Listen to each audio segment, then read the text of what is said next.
Hi, today I'm going to be walking you through an app called Stopping the Silence, and the basis of the idea is it's an app to help deaf and mute or nonverbal children communicate with others around them. So the first screen you start with is the opening home screen, and it's asking if you're ready to start speaking. If you hit yes, let's go, you'll make your way to the speaking options category, and then the person will pick the category of what they want to say, whether it be foods and drinks button, or a places button, or a first aid button, a toys button, a people button, greetings, and hygiene. And this is the button that takes you back to this home screen. And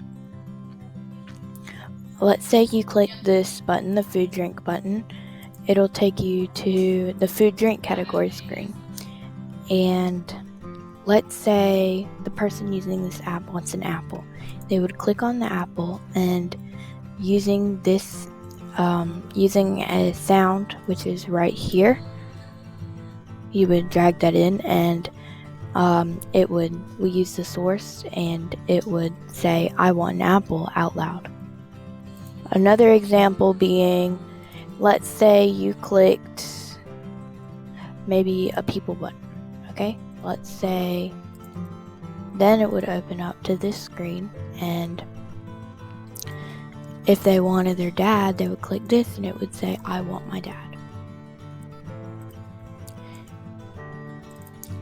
And I think that this app is very impactful in society because there's a lot of people, even in my school, who have communication issues, and this type of app could really help. And apps on the App Store that are like this are usually go for a high amount of money, and this could be really nice for a lower price.